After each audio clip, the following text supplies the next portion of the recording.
नमस्कार. आज आपण बकऱ्याचा मेंदू बनवलेला आहे किंवा बकऱ्याचा भेजा फ्राय म्हटलं तरी चालेल.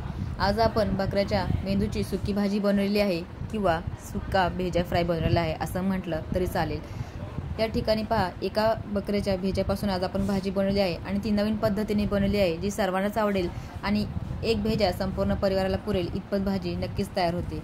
तर आपण पाहून घेऊया रेसिपी काय आहे ते. आणि रेसिपी आवडल्यास चॅनलला लाईक, शेअर आणि सबस्क्राईब देखील करा आणि आपल्या मित्रपरिवारासोबत शेअर देखील करा आणि बाजूचं बेल आयकॉनचं बटन दाबा, जेणेकरून येणाऱ्या नवनवीन रेसिपी तुम्हाला नोटिफिकेशन मिळून जाईल. तर आपण पाहून घ्या संपूर्ण रेसिपी काय आहे ते. या ठिकाणी पहा, मी एक भेजा घेतलेला आहे आणि या भेजाला मी हळद आणि मीठ लावून ठेवलं होतं. जिथे बर्फ बनतो तिथे तुम्ही 8 दिवसासाठी स्टोअर करून ठेवू शकता. आणि याला आपण असं भाजीमध्ये बरेच लोक जे आहे कच्चा वापरतात, कच्चा नाही वापरतात. त्याची भाजीची टेस्ट जी आहे पूर्ण मशाळ लागते, छान लागत नाही. याला शक्यतो शिजवूनच घ्यायचं गरम पाण्यामध्ये, त्याच्यामुळे त्याची चव जी आहे अधिक वाढते. बऱ्याचशा लोकांना पाहिलेलं आहे मी कच्चं वापरताना, पण तुम्ही तसं नका वापरू. या एकदा नवीन पद्धतीने करून पहा, तुम्हाला सगळ्यांनाच आवडेल. उकळलेल्या पाण्यामध्ये आपल्याला सोडून द्यायचं आहे. गरम पाणी घ्यायचं आहे, गार पाण्याचा वापर नाही करायचा. गरम पाणी म्हणजे उकळी आल्यानंतरच आपल्याला सोडून द्यायचं आहे आणि ह्याला चांगलं 5 ते 10 मिनिटं आपल्याला शिजवून घ्यायचं आहे. तसं ते नॉर्मली लगेच शिजतं गरम पाण्यामध्ये सोडल्यामुळे, तरी पण आपल्याला त्याला 5 ते 10 मिनिटं चांगलं शिजवून घ्यायचं आहे. आणि ह्याला झाकण नाही घालायचं, नाही तर काय होतं, जसं ज्याप्रमाणे दूध उतू येतं त्याप्रमाणे हे उतू येतं. त्याच्यामुळे झाकण न घालताच आपल्याला शिजवून घ्यायचं आहे. चांगलं असं फुगेपर्यंत आपल्याला शिजवून घ्यायचं आहे. पहा किती मस्त फुगलेलं आहे. पहा असं छान असा फुगून वरती आला पाहिजे याचा गोळा, इतपत आपल्याला त्याला शिजवून घ्यायचं आहे. असं शिजवून घेतल्यामुळे चव जी आहे याची अधिक वाढते, नाहीतर मग ते छान लागत नाही. आता आपण ह्याला सुरुवात करूया. चला, या ठिकाणी पहा, मी कढई घेतली आहे आणि कढईमध्ये 1 चमचा तेल घातलेला आहे. तुम्ही तूपही टाकू शकता आणि 5 ते 6 कढीपत्त्याची पाने देखील घातली आहे. याच्यामध्ये फक्त कांद्याचा वापर जास्त करायचा आहे आणि 1 चमचा जिरे घातलेले आहे. या ठिकाणी पहा, मी 4 कांदे जे आहेत बारीक स्वरूपाचे कापून घेतलेले आहे. तुम्ही जेवढा कांदा टाकाल तेवढा याच्यामध्ये मावू शकतो, कारण भेजा जो आहे संतुलन असा वितळल्यासारखा होतो. त्याच्यामुळे कांद्याचं जास्त तुम्ही प्रमाण टाकू शकता.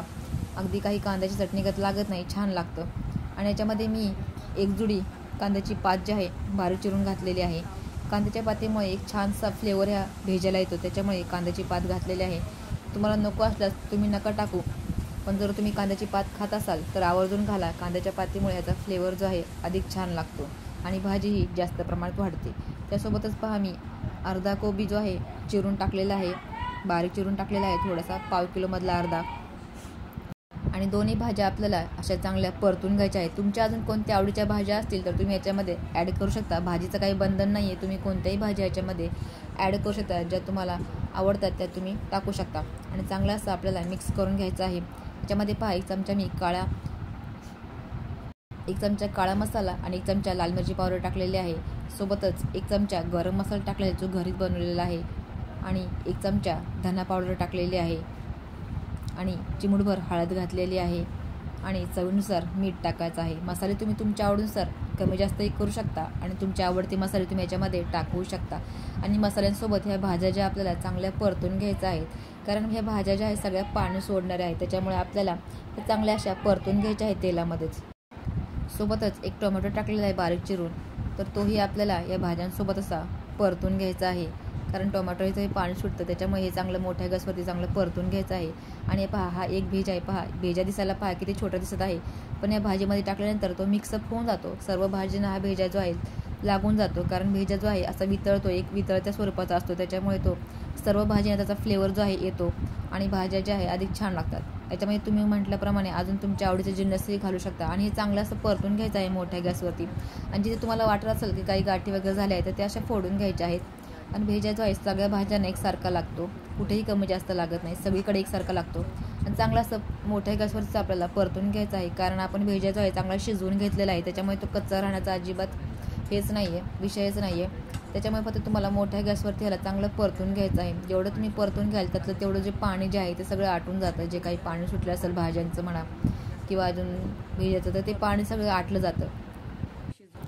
तुम्ही कशा स्वरूपाचा भेजा करताय हे मला कमेंट बॉक्समध्ये नक्की कळवा. मी त्या स्वरूपाचा एकदा करून पाहिल, पण तुम्ही ह्या पद्धतीने करून पहा, खूप छान लागतो हा भेजा आणि अजिबात मसाला वगैरे लागत नाही आणि संपूर्ण परिवाराला पुरेल इतपत आपली भाजी तयार होते. पहा, या ठिकाणी कोथिंबीर घालण्याचा व्हिडिओ जो आहे माझ्याकडून स्किप झालेला आहे, त्याच्यामुळे या ठिकाणी मी कोथिंबीर टाकलेली दिसत नाही आहे, पण मी भाजीमध्ये घातलेली आहे, पण तो व्हिडिओ माझ्याकडून स्किप झाला. या पद्धतीने तुम्ही एकदा नक्की करून पहा, तुमच्या घरातील सर्वांनाच आवडेल. पहा,